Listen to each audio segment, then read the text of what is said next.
First inclusive ഡെവലപ്മെന്റിനെ പറ്റിയിട്ടാണ് പറയുന്നത്. ഗവൺമെന്റിന്റെ ഡെവലപ്മെന്റ് ഫിലോസഫിയിൽ എല്ലാത്തരം ഇൻക്ലൂഷനും ഗവൺമെന്റ് ഇമ്പോർട്ടൻസ് കൊടുക്കുന്നുണ്ട്. Social inclusivity and geographical inclusivity. Okay, രണ്ട് ടേംസ് ഒന്ന് ഓർത്തിരിക്കുക. Social inclusivity through coverage of all strata of the society and geographical inclusivity through development of all regions of the society of the country.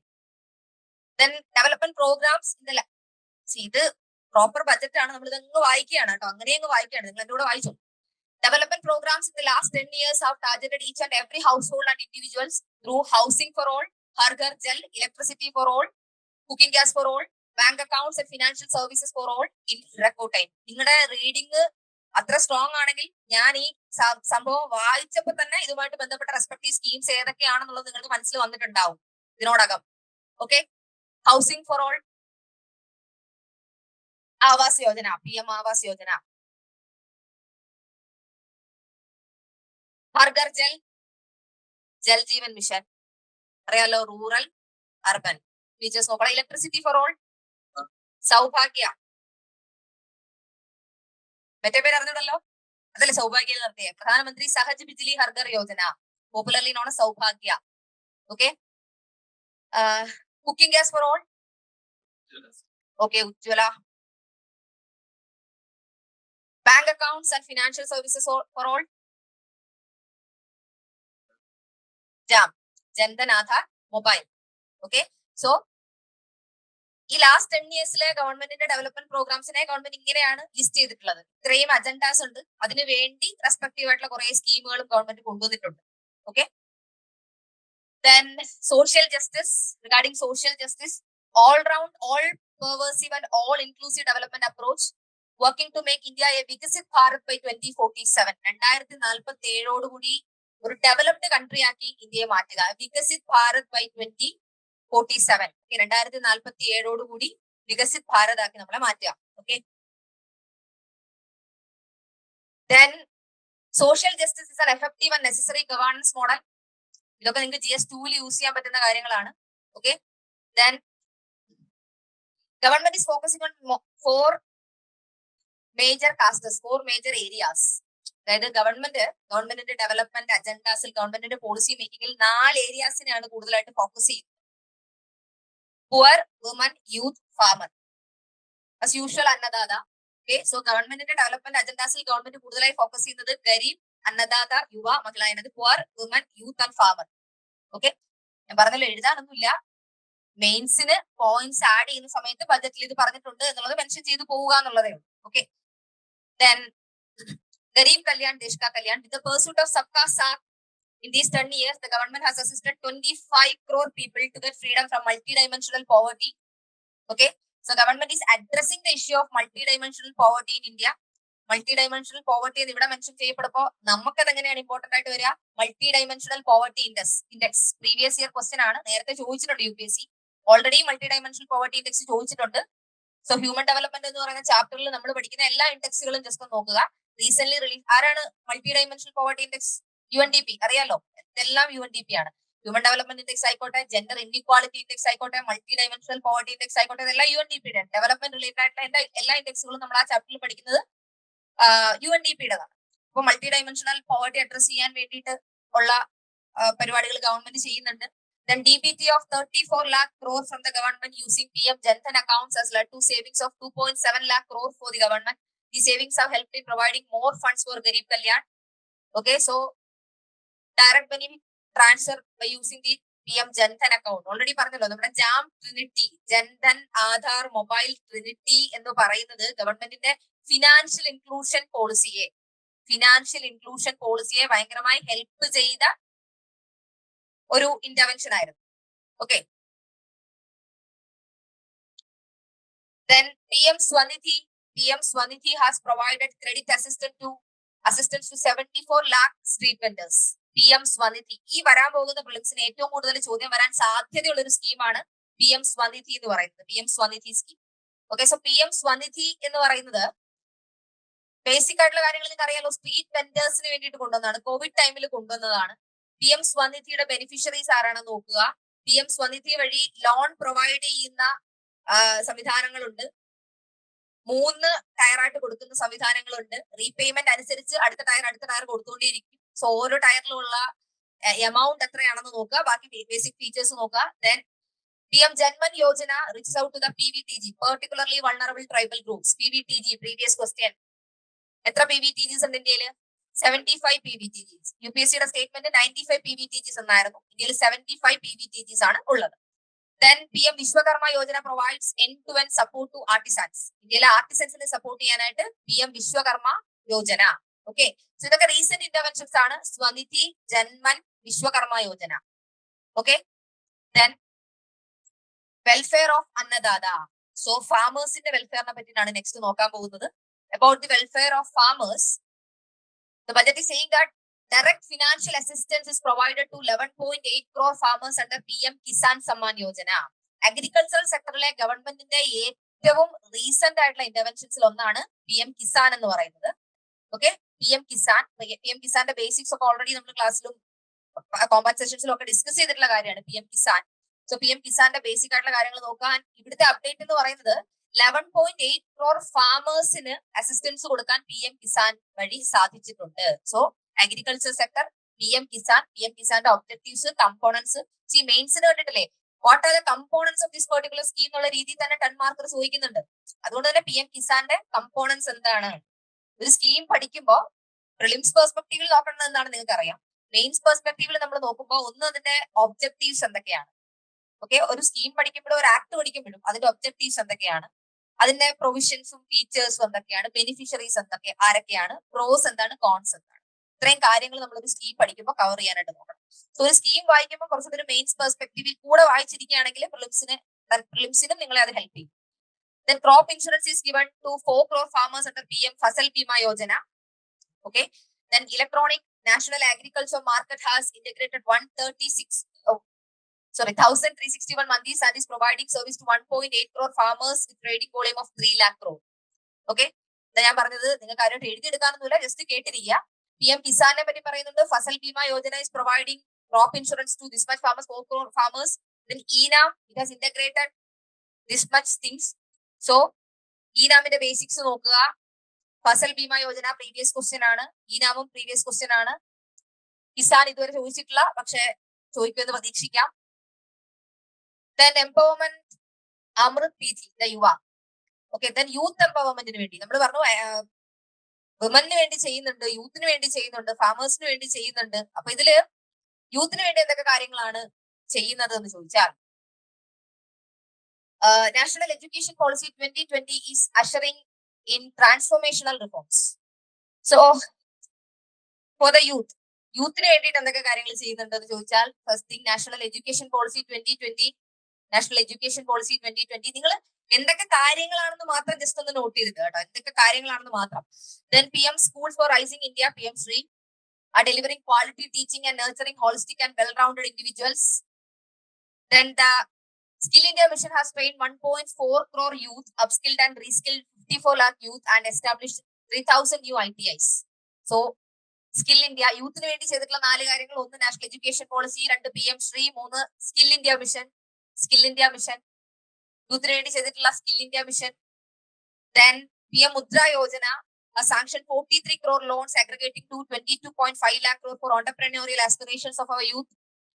Then the highest ever medal tally in Asian Games and Asian Para Games in 2023 reflects a higher confidence level. So regarding youth, budget പറയുന്ന കാര്യങ്ങൾ: 1 education policy കൊണ്ടുവന്നു, 2 PM Shri, 3 skill India mission, 4 PM Mudra Yojana, 5 സ്പോർട്സിലുള്ള achievements. Okay, ഇത്രയും കാര്യങ്ങളാണ് യൂത്തിന് വേണ്ടി ചെയ്തതായിട്ട് പറയുന്നത്. Then so ഇതൊക്കെ കുറെ സ്കീമുകളൊക്കെ പണ്ട് പുരാതന കാലത്തെ ഉള്ള സ്കീമുകളാണ്. 2014 മുതലുള്ള സ്കീമുകൾ ഇതിൽ പറയുന്നുണ്ട്. ഇതിന്റെ എല്ലാത്തിന്റെയും ബേസിക്സും ബാക്ക്ഗ്രൗണ്ടും നമുക്ക് ഇപ്പൊ ട്രേസ് ബാക്ക് ചെയ്യാനായിട്ട് അറിയാമല്ലോ, ബുദ്ധിമുട്ടുണ്ട്, ഇഷ്ടംപോലെ കവർ ചെയ്യാനുണ്ട് നമുക്കല്ലാതെ. അതുകൊണ്ട് നിങ്ങൾ ഇതിന്റെ ബേസിക് കാര്യങ്ങളൊക്കെ ഒന്ന് ജസ്റ്റ് ഒന്ന് റീഫ്രഷ് ചെയ്തോണം. ഓക്കെ, ഓൾറെഡി ഇതിന്റെയൊക്കെ നോട്ട്സ് നിങ്ങളുടെ കയ്യിൽ കാണുമല്ലോ, കറണ്ട് അഫയേഴ്സിലൊക്കെ സ്ഥിരം വരുന്നതാണല്ലോ.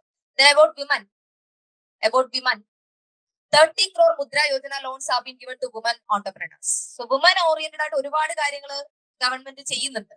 സോ ഇവിടെ മുദ്ര യോജന വഴി വുമന് ഫിനാൻഷ്യൽ അസിസ്റ്റൻസ് പ്രൊവൈഡ് ചെയ്യുന്നത്, അല്ലെങ്കിൽ ലോൺസ് പ്രൊവൈഡ് ചെയ്യുന്നത്, ഇത് ഓൾറെഡി ഇതിനു മുൻപ് UPSC സ്റ്റാൻഡപ്പ് ഇന്ത്യ സ്കീം കേട്ടിട്ടുണ്ടോ? സ്റ്റാൻഡപ്പ് ഇന്ത്യ ഓൾറെഡി ചോദിച്ചതാണ്.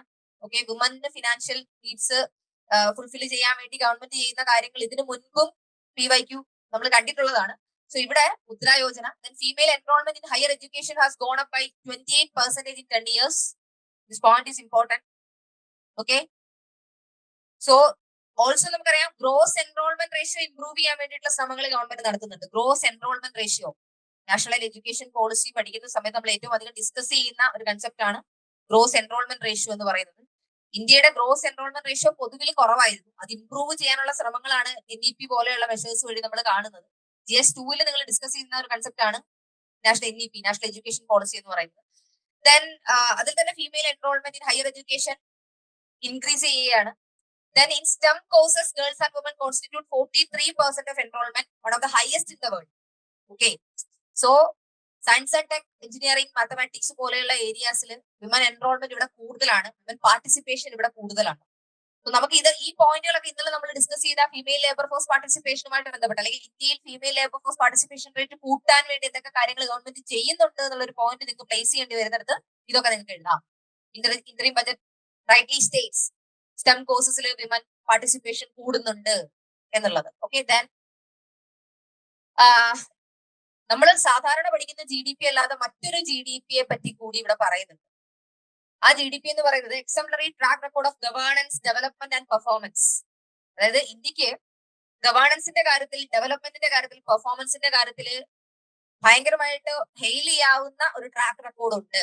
ഇതിന്റെയൊക്കെ ഉപയോഗം വരുന്നത് എപ്പോഴാണെന്ന് അറിയാമല്ലോ. ഇങ്ങനത്തെ ടേംസിന്റെ ഒക്കെ ഉപയോഗം വരുന്നത് എപ്പോഴാ? നിങ്ങൾ മെയിൻസ് എഴുതുന്ന സമയത്ത്. മെയിൻസ് എഴുതുന്ന സമയത്ത് നമുക്കൊരു കണ്ടന്റ് ഗ്യാപ്പ് ഫീൽ ചെയ്യും. ആ ഗ്യാപ്പ് ഫീൽ ചെയ്യാനാണ് നമ്മൾ ഇത് യൂസ് ചെയ്യുന്നത്.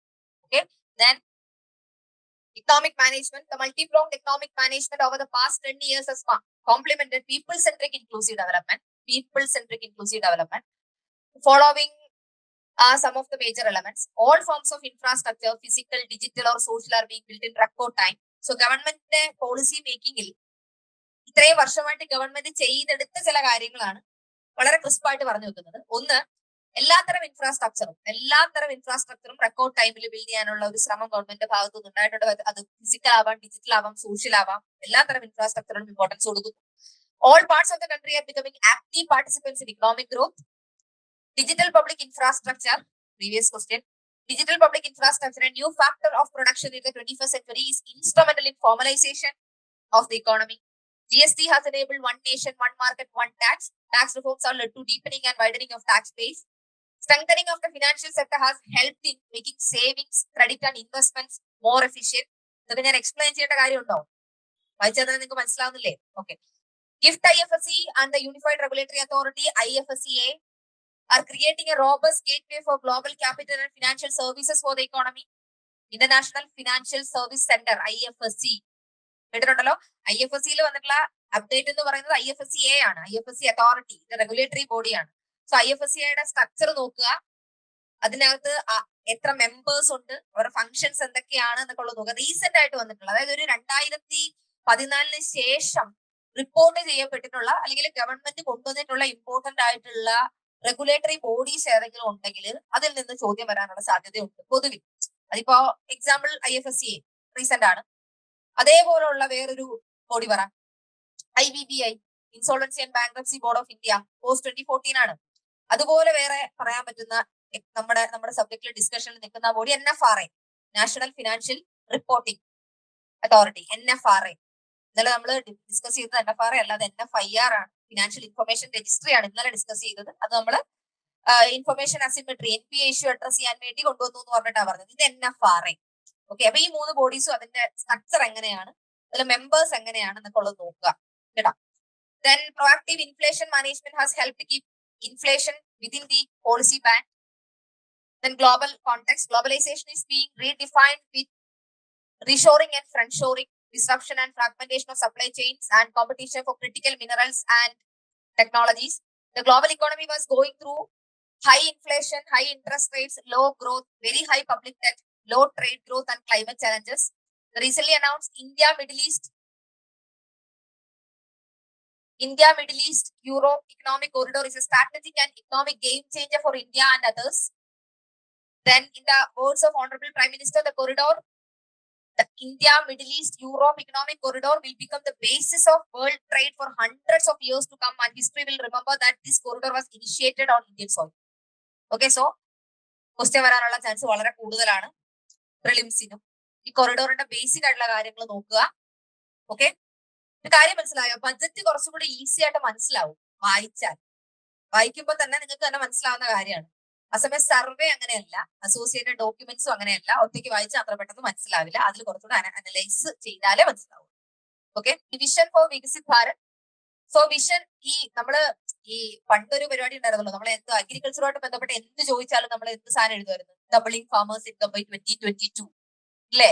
ഡബിളിംഗ് ഫാമേഴ്സ് ഇൻകം ബൈ 2022 കഴിഞ്ഞില്ലേ? 2022 കഴിഞ്ഞില്ലേ? 24 എത്തിയില്ല. ഇനി അത് എഴുതാൻ പറ്റൂലല്ലോ. നമ്മൾ അടുത്ത സാധനം വേണ്ടേ?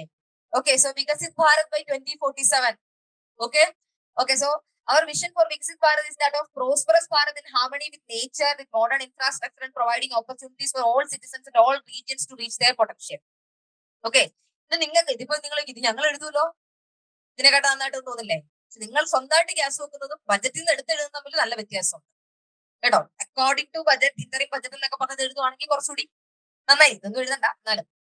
ദെൻ സ്ട്രാറ്റജി ഫോർ അമൃത് കാൽ, നമ്മളുടെ പ്രൈം മിനിസ്റ്റർ വിഷൻ അമൃത് കാൽ. പുള്ളിയുടെ സ്ട്രാറ്റജി നോക്കാം. Guided by the principle reform, perform and transform. Oh my God, reform, perform and transform. The government will take up next generation reforms and build consensus with the states and stakeholders for effective implementation. Okay, for meeting the investment needs, our government will prepare the financial sector in terms of size, capacity, skills and regulatory framework. Okay, then മറ്റൊരു കാര്യം roof top solarisation ആണ്. അതായത് already നമുക്ക് ഈ സോളാറുമായി ബന്ധപ്പെട്ടിട്ടുള്ള കുറെ സ്കീമുകളും കുറെ പുതിയ ഇനിഷ്യേറ്റീവ്സും ഗവൺമെന്റിന്റെ ഭാഗത്തുനിന്ന് ഉണ്ടായിട്ടുണ്ട്. ഒരു 2019-20 മുതൽ നമ്മൾ കണ്ടുവരുന്ന കുറെ സ്കീമുകളുണ്ട്. ഫോർ എക്സാമ്പിൾ 19-20 മുൻപേ നമ്മൾ കേട്ടിട്ടുള്ള സാധനം ഏതാ? ISA, international solar alliance. Okay, international solar അലയൻസിൽ നിന്നും UPSC ഓൾറെഡി ചോദിച്ചിട്ടുണ്ട്, പ്രിലിംസിന് ചോദിച്ചിട്ടുള്ളതാണ്. സോളാറുമായിട്ട് ബന്ധപ്പെട്ട് അതല്ലാതെ ഒരു സ്കീം ഗവൺമെന്റ് ഇനിഷ്യേറ്റ് ചെയ്തിട്ടുണ്ടല്ലോ, അതേതാ? Kusum, PM Kusum. Okay, PM Kusum. PM കുസുമിന്റെ ബേസിക്സ് ഒന്ന് വായിച്ചേക്കുക. ഇവിടെ ഗവൺമെന്റ് ഈ ഇന്ററിം ബജറ്റിൽ പറഞ്ഞു വെക്കുന്ന ഒരു കാര്യം, ഞങ്ങള് റൂഫ് ടോപ്പ് സോളറൈസേഷൻ ഇമ്പോർട്ടൻസ് കൊടുക്കാൻ പോവാണ്. റൂഫ് ടോപ്പ് സോളറൈസേഷൻ നമ്മൾ ഇമ്പോർട്ടൻസ് കൊടുക്കാൻ പോവാണ്. And through roof top solarisation 1 crore households will be enabled to obtain up to 300 units free electricity every month. Okay, അപ്പൊ ഇലക്ട്രിസിറ്റി റിലേറ്റഡ് ആയിട്ടുള്ള കാര്യങ്ങളിൽ നമ്മൾ കുറെ സ്കീമും കാര്യങ്ങളും ഒക്കെ നിങ്ങൾ പഠിച്ചു വെച്ചിട്ടുണ്ട്. അതിന്റെ കൂട്ടത്തിൽ ഇതും കൂടി ഓർത്തു വെക്കുക. റൂഫ് ടോപ്പ് സോളറൈസേഷൻ വഴി ഇലക്ട്രിസിറ്റി 300 യൂണിറ്റ്സ് ഒബ്റ്റെയിൻ ചെയ്യാനായിട്ട് 1 crore ഹൗസ് ഇനേബിൾ ചെയ്യാൻ വേണ്ടിയിട്ട് ഉള്ള ശ്രമങ്ങൾ ഗവൺമെന്റ് നടത്തുന്നുണ്ട്. And following benefits are expected. Okay, so by doing this government expect ചെയ്യുന്ന ബെനിഫിറ്റ്സ് ജസ്റ്റ് നോക്കാം. Savings up to 15,000 to 18,000 rupees annually for households from free solar electricity and selling the surplus to the distribution companies. Charging of electric vehicles. Electric vehicles എന്ന് പറയുമ്പോൾ ഏത് schema ഓർമ്മ വരുന്നത്? Fame. Electric vehicles എന്ന് പറയുമ്പോൾ fame ഓർക്കുക. ഫെയിമിന്റെ 1 ഉം 2 ഒന്ന് നോക്കിക്കോളുക. Entrepreneurship opportunities for a large number of vendors for supply and installation. Employment opportunities for the youth with technical skills in manufacturing, installation and maintenance. Okay, then maternal and child health care. അറിയാലോ, maternal and child health കെയറുമായിട്ട് ബന്ധപ്പെട്ട് ഇഷ്ടംപോലെ സ്കീമുകൾ ഇപ്പൊ തന്നെ നിങ്ങൾക്ക് ഇങ്ങനെ വരുന്നുണ്ട്. UPSC കുറെ സ്കീമുകളിൽ നിന്ന് ഓൾറെഡി ചോദ്യം ചോദിച്ചിട്ടുണ്ട്. അതിന്റെ ഫീച്ചേഴ്സിൽ നിന്നും തെറ്റിക്കുന്ന രീതിയിൽ ചോദ്യം ചോദിച്ചിട്ടുണ്ട്. ജനനി സുരക്ഷാ യോജനയൊക്കെ റീസെന്റ് ആയിട്ട് തന്നെ ചോദിച്ചിട്ടുണ്ട്. ജനനി സുരക്ഷാ യോജനയൊക്കെ കുറെ കാലമായിട്ടുള്ള സ്കീമാണ്. അതുകൊണ്ട് തന്നെ ഈ മറ്റേണൽ ഹെൽത്ത് അല്ലെങ്കിൽ ചൈൽഡ് ഹെൽത്ത്, നമ്മുടെ ഹെൽത്ത് ഇൻഡിക്കേറ്റേഴ്സുമായിട്ട് ബന്ധപ്പെട്ട് വരുന്ന സ്കീമുകളുണ്ടല്ലോ.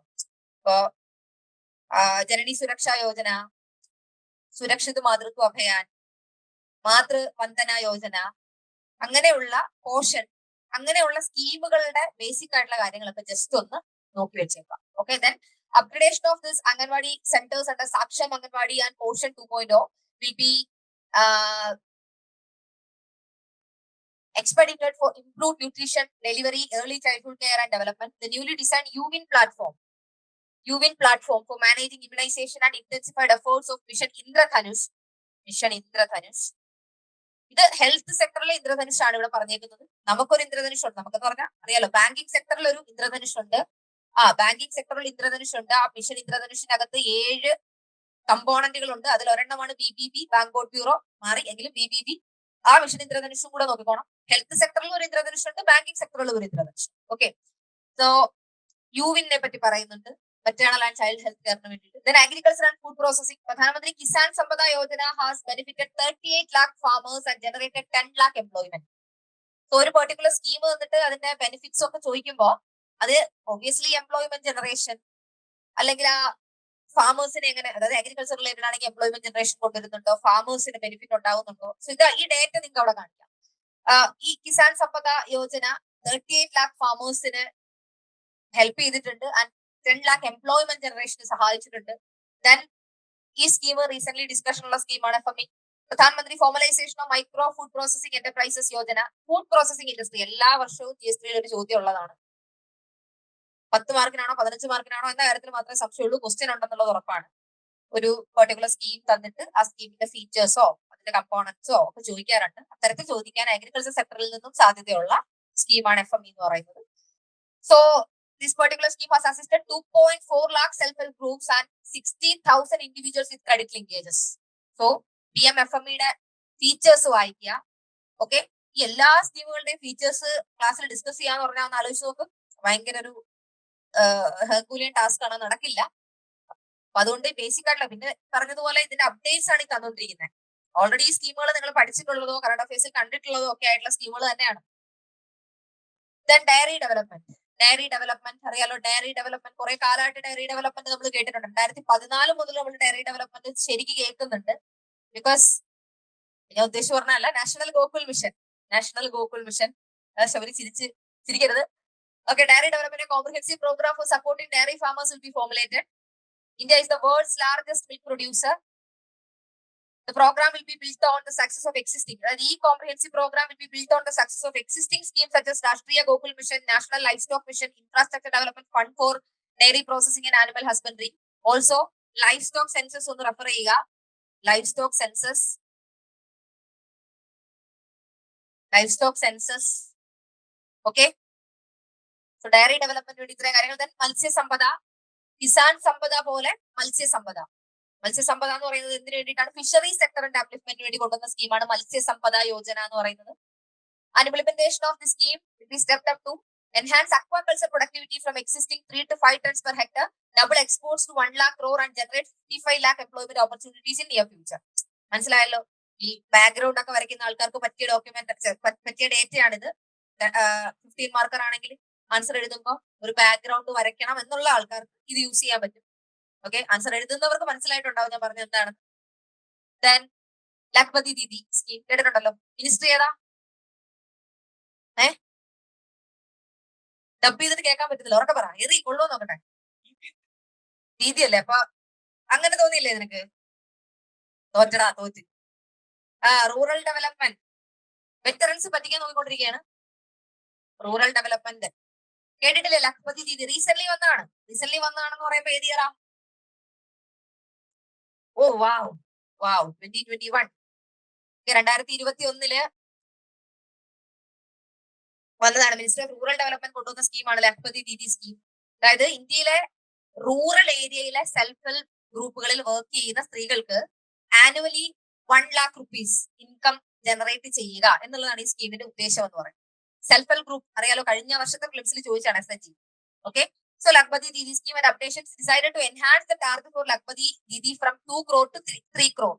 So women empowerment ബന്ധപ്പെട്ടുള്ള ഗവൺമെന്റിന്റെ മെഷേഴ്സ്, Lakhpati Didi സ്കീമിന്റെ ഫീച്ചേഴ്സ് എന്താണ്, ഇങ്ങനെയുള്ള കാര്യങ്ങളിൽ അപ്ഡേറ്റ് ആയിട്ട് ആഡ് ചെയ്യാവുന്ന പോയിന്റ് ആണ്. Then research and innovation for catalyzing growth, employment and development. So research and innovation for catalyzing growth, employment and development. A corpus of rupees 1 lakh crore will be established to 50 loan. So for research, for innovation, എന്തൊക്കെ കാര്യങ്ങൾ government ചെയ്യുന്നുണ്ടെന്നുള്ളതാണ്. പൊതുവിൽ നമ്മൾ പറഞ്ഞു കേൾക്കുന്ന ഒരു കാര്യം, R&Dക്ക് വലിയ importance government കൊടുക്കുന്നില്ല എന്നുള്ളതല്ല, കൊടുക്കുന്ന ഇമ്പോർട്ടൻസ് പോരാ. റിസർച്ച് ആൻഡ് ഡെവലപ്മെന്റിന് കൊടുക്കുന്ന ഇമ്പോർട്ടൻസ് പോരാ. പൊതുവിൽ കേൾക്കുന്ന ഒരു കാര്യമാണ്. നമ്മൾ എഡ്യൂക്കേഷൻ GS2 നിങ്ങൾ നോട്ട് ഉണ്ടാക്കുമ്പോഴോ അല്ലെങ്കിൽ വായിക്കുമ്പോഴോ ഒക്കെ കണ്ടിട്ടുള്ള കാര്യമായിരിക്കും. നിങ്ങൾ വേ ഫോർവേഡിൽ എപ്പോഴും എഴുതുന്ന ഒരു സാധനമാണ്. R&Dക്ക് അഡിക്വേറ്റ് ഇമ്പോർട്ടൻസ് കൊടുക്കുന്നു. Okay, a corpus of rupees 1 lakh crore will be established with 50-year interest-free loan. The corpus will provide long-term financing or refinancing with long-term tenors and low or nil interest rates. This will encourage the private sector to scale up research and innovation significantly in sunrise domains. A new scheme will be launched for strengthening deep tech technologies for defense purposes and expediting Atmanirbharta, self-reliance. Okay, so defense സെക്ടറിലൊക്കെ നമ്മൾ self Reliance കുറച്ചുകൂടി achieve ചെയ്യാൻ വേണ്ടിയിട്ട് പുതിയ പുതിയ പരിപാടികൾ government കൊണ്ടുവരുന്നുണ്ട്. നിങ്ങൾ ഉടനെ ഇനി മുന്നോട്ട് പത്രം വായിക്കുമ്പോൾ എന്താണ് ഈ പരിപാടി എന്നുള്ളത് നിങ്ങൾക്ക് കാണാൻ പറ്റും പുതിയ സ്കീം അനൗൺസ് ചെയ്യുമ്പോൾ. ഈ പറഞ്ഞിട്ടുള്ള കൊണ്ടുവരും എന്ന് പറഞ്ഞ സാധനങ്ങളെല്ലാം ഉടനെ കൊണ്ടുവരും. അപ്പൊ നിങ്ങൾക്ക് അത് അപ്ഡേറ്റ് ചെയ്യുകയും ചെയ്യാം. വന്നു. ഓക്കെ, ഇൻഫ്രാസ്ട്രക്ചർ ഡെവലപ്മെന്റിനെ പറ്റി പറയാൻ വയ്യ, പറയാൻ വാക്കുകളില്ല. അപ്പൊ എനിക്ക് വേണ്ടി വേറെ ആരെങ്കിലും പറഞ്ഞോ? ഇൻഫ്രാസ്ട്രക്ചറിന് വേണ്ടി എന്തൊക്കെ കാര്യങ്ങൾ തുടങ്ങാം? ഓ, എന്ത് പൈപ്പ് ലൈൻ പഠിച്ചിട്ട് വന്നിരിക്കുക. Okay, national infrastructure pipe line. അടുത്തത്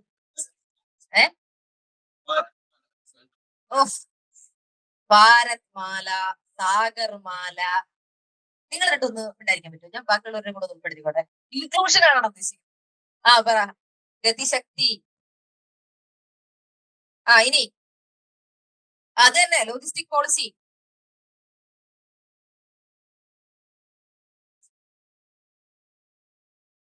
അതിന്റെ കാഴ്ച പോയോ? ഇത് NIP ആണ്, ഇത് ലോജിസ്റ്റിക് പോളിസി. പോയി കേട്ടോ, കാഴ്ചയൊക്കെ പോയി തുടങ്ങിച്ചത്.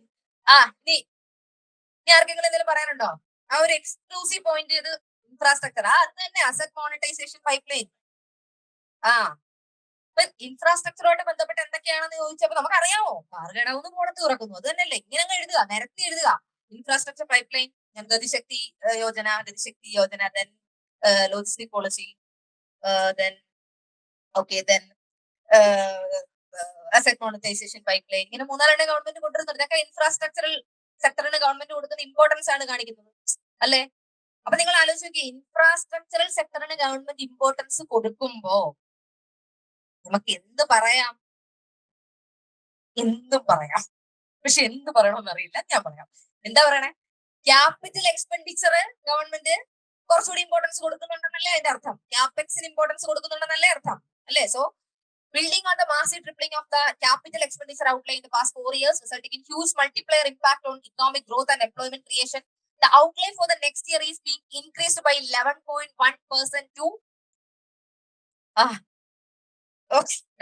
സംഖ്യ 11,11,111. ഓക്കെ, 11,11,111 എല്ലാം 11 crore rupees. ഇത് ഓർത്തിരിക്കാൻ എളുപ്പമാ, ഇത് എഴുതും എല്ലാരും. ഇത് എഴുതും, പക്ഷെ മെയിൻസ് എഴുതുകയാണെങ്കിൽ എഴുതേണ്ടി വരുള്ളൂ. Okay, this would be 3.4% of the GDP. റെയിൽവേസുമായിട്ട് ബന്ധപ്പെട്ട് 3 major economic railway corridor programmes വരുന്നുണ്ട്. 3 major economic railway corridor programmes വരുന്നുണ്ട്. അത് energy, mineral and cement corridors, port connectivity corridors, high traffic density corridors എന്ന് പറഞ്ഞിട്ടുള്ള 3 കോറിഡോർസ് വരുന്നുണ്ട്. റെയിൽവേ റിഫോംസ്, GS2 റെയിൽവേ റിഫോംസുമായിട്ട് ബന്ധപ്പെട്ട് committee ഏതാ?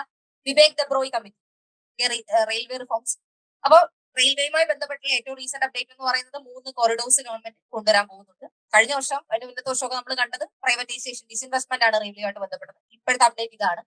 ദെൻ ഗ്രീൻ എനർജി, നിങ്ങളുടെ hot topic, എൻവയോൺമെന്റുമായിട്ട് ബന്ധപ്പെട്ടിട്ടുള്ള സാധനങ്ങൾ. Green energy towards meeting our commitment for net zero by 2070. അറിയാലോ, net zero by 2070. net zero emission by 2070. 2070 ആണ് നമ്മൾ ടാർഗറ്റ് വെച്ചിരിക്കുന്നത്. പലരും 2050 വെച്ചപ്പോൾ നമ്മൾ കുറച്ചും കൂടി ലോജിക്കലി ചിന്തിച്ച് 2070 നമ്മൾ ടാർഗറ്റ് വെച്ചു. ആൻഡ് ഇതിലൊരു എൻവയോൺമെന്റുമായിട്ട് ബന്ധപ്പെട്ട നമ്മുടെ ഇത്തരത്തിലുള്ള ടാർഗറ്റ്, INDC, ഇതൊക്കെ വളരെ ഇമ്പോർട്ടന്റ് ആണ്. Okay, the following measures will be taken. Viability gap funding will be provided for harnessing offshore wind energy potential for initial capacity of 1 gigawatt. Coal gasification and liquefaction capacity of 100 MT will be set up by 2030. And this will also help in reducing imports of natural gas, methanol and ammonia. Phased mandatory blending of CBG in CNG for transport and piped natural for PNG for domestic purposes will be mandated. അപ്പൊ കുറച്ച് തുനിഞ്ഞിറങ്ങിയിരിക്കുകയാണ് നമ്മള്. അപ്പൊ ഒരു കാര്യം ശ്രദ്ധിച്ചോണം, 2070 നമുക്ക് ഇത് attain ചെയ്യാൻ വേണ്ടി എന്തൊക്കെ അതുമായി ബന്ധപ്പെട്ട് എന്ത് ചോദിച്ചാലും ഈ കാര്യങ്ങൾ നിങ്ങൾക്ക് GS3 എഴുതാം, അതായത് എൻവയോൺമെന്റിൽ എഴുതാം. GS3 എൻവയോൺമെന്റ് വരുന്നത്, അതാണ് ഞാൻ ഉദ്ദേശിക്കുന്നത്. ഓക്കെ, ഈ അപ്ഡേറ്റ്സ് നിങ്ങൾക്ക് അതിനകത്ത് കൊടുക്കാം.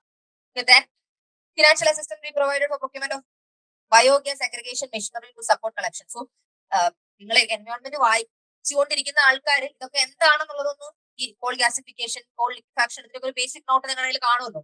ഈ സാധനങ്ങളൊക്കെ ഒന്ന് വായിക്കണം. ഗ്യാസിഫിക്കേഷൻ എന്താണ്, ലിക്വിഫാക്ഷൻ എന്താണ്, ഇങ്ങനത്തെ സാധനങ്ങളിൽ നിന്നൊക്കെ എൻവയോൺമെന്റിൽ ചോദ്യം വരും. ക്വസ്റ്റ്യൻസ് അനലൈസ് ചെയ്തിട്ടുണ്ടെന്നുണ്ടെങ്കിൽ കുറച്ചുകൂടി ഞാൻ പറയുന്നത് മനസ്സിലാവുമായിരിക്കും. Then bio manufacturing and bio foundry. For promoting teen growth, a new scheme of biomanufacturing and biofoundry will be launched. This will provide environment-friendly alternatives such as biodegradable polymers, bioplastics, biopharmaceuticals, bioagri inputs. Okay, okay. Environment നിങ്ങൾ പഠിക്കുമ്പോൾ ഈ കാര്യങ്ങളൊക്കെ ഒന്ന് നോക്കിക്കോണം കേട്ടോ. Then Blue Economy 2.0 for promoting climate resilient activities. For Blue Economy 2.0, a scheme for restoration and adaptation measures and coastal aquaculture and mariculture with integrated and multi-sectoral approach will be launched. വരുന്നുണ്ടപ്പോൾ blue ഇക്കോണമിയുമായി ബന്ധപ്പെട്ട് പുതിയ ഒരു scheme ഉടനെ തന്നെ launch ചെയ്യപ്പെടും. Okay, അപ്പൊ blue ഇക്കോണമിയുമായി ബന്ധപ്പെട്ട് നമുക്ക് ബ്ലൂ ഇക്കോണമി എന്നല്ല എങ്കിലും ബ്ലൂ ഇക്കോണമി ആണ് നമുക്ക് അറിയാവുന്ന കാര്യം എന്ന് പറയുന്നത് സാഗർമാലയും പിന്നെ കുറച്ചു മുന്നേ കിസാൻ സമ്പദായും ഒക്കെയാണ്. പുതിയൊരു സ്കീം കൂടി 2.0 ഭാഗമായിട്ട് വരുന്നു. ബ്ലൂ ഇക്കോണമി 2.0 എന്ന് പറഞ്ഞ പുതിയൊരു സാധനം കൂടി വരുന്നുണ്ട്. Then comprehensive development of tourist centres. Already tourism പ്രൊമോഷന് വേണ്ടി കുറെ കാര്യങ്ങൾ നമ്മളിവിടെ ചെയ്യുന്നുണ്ട് അല്ലെ. മോണ്യുമെന്റ് മിത്ര ഒക്കെ നിങ്ങൾ കേട്ടിട്ടില്ലേ? മോണ്യുമെന്റ് മിത്ര, സ്വദേശ് ദർശൻ സ്കീം, ഇഷ്ടംപോലെ ടൂറിസവുമായിട്ട് ബന്ധപ്പെട്ടിട്ടുള്ള ഇഷ്ടംപോലെ സ്കീമുകളുണ്ട്. ഇവിടെ tourism including spiritual tourism has tremendous opportunities for local entrepreneurship. Swadesh Darshan ഒക്കെ ഒന്ന് നോക്കിക്കോ. States will be encouraged to take up comprehensive development of iconic tourist centers, branding and marketing them at global scale. A framework for rating of the centers based on quality of facilities and services will be established. Okay. Then promoting investments. Investments ന്റെ കാര്യം already നമ്മൾ ഇന്നലെ just ഒന്ന് തടവി വിട്ടായിരുന്നു. Investments ഒക്കെ അത്യാവശ്യം നല്ലപോലെ പോകുന്നുണ്ട് എന്നുള്ളത്. The FDI inflow during 2014-23 was $596 billion. So ഇന്ത്യയുടെ ഫോറിൻ ഡയറക്ട് ഇൻവെസ്റ്റ്മെന്റ് എന്ന് പറയുന്നത് നന്നായിട്ട് ഇൻക്രീസ് ചെയ്യുന്നുണ്ട്. ഇന്ത്യയുടെ ഇൻവെസ്റ്റ്മെന്റ് FDI നന്നായിട്ട് എന്ത് ചെയ്യുന്നുണ്ട്, ഇൻക്രീസ് ചെയ്യുന്നുണ്ട്. അപ്പൊ ഇതൊക്കെ നമുക്ക് ഒന്നല്ലെങ്കിൽ വേറൊരു രീതി പറയാം. ബിക്കോസ് ഗവൺമെന്റിന്റെ എക്സ്പാൻഷണറി പോളിസീസിന്റെ ഒരു ഔട്ട്കം ആയിട്ട് തന്നെയാണ് ഇൻവെസ്റ്റ്മെന്റ് കൂടിയതെന്ന് പറയാം. ഗവൺമെന്റിന്റെ എക്സ്പാൻഷണറി പോളിസീസിന്റെ ഔട്ട്കം ആണ് ഈ ക്രൗഡിങ് ഇൻ, ശരിയല്ലേ? Then India is negotiating bilateral investment treaties with our foreign partners in the spirit of first develop India. First develop India. Okay, usage കൊള്ളാം. First develop India.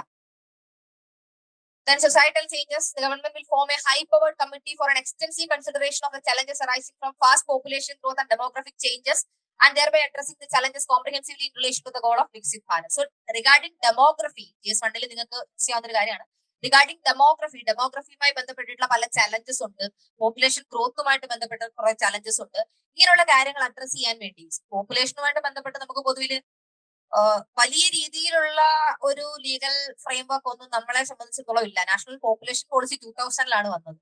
വലിയ രീതിയിലുള്ള ചേഞ്ച് ഒന്നും അതിനുശേഷം ഉണ്ടായിട്ടില്ല.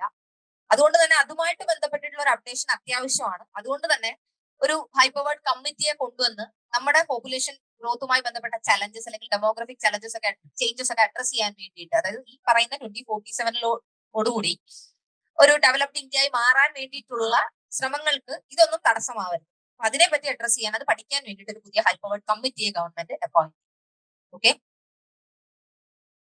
ദെൻ ബാക്കിയുള്ളത് നമ്മളുടെ പ്യുവർ സാധനങ്ങളാണ്. നമ്മള് അതായത് ഇത് ഈ പറയാൻ പോകുന്ന സാധനങ്ങളൊക്കെയാണ് നമ്മൾ ഇനി മുന്നോട്ടേക്ക് ഡിസ്കസ് ചെയ്യാനായി പോകും. ഓക്കെ, അതായത് നമ്മൾ പബ്ലിക് ഫിനാൻസിൽ ഡിസ്കസ് ചെയ്യാൻ പോകുന്ന ടാക്സ് റിലേറ്റഡ് ആയിട്ടുള്ള, അതായത് direct tax, indirect tax, deficit part, അതൊക്കെയാണ് ബജറ്റിലെ ബാക്കി ഭാഗം. ബജറ്റ് കഴിഞ്ഞു, ഇത്രേ ഉള്ളൂ ബജറ്റ്. ബജറ്റ് വായിക്കാൻ എളുപ്പമല്ലേ? സംഭവം കുറച്ച് ഡ്രൈ ആണ്, പക്ഷെ എന്നാലും വായിക്കാൻ എളുപ്പത്തേക്ക് വായിക്കാൻ ശ്രമിച്ചാൽ നിങ്ങൾക്ക് മനസ്സിലാവും.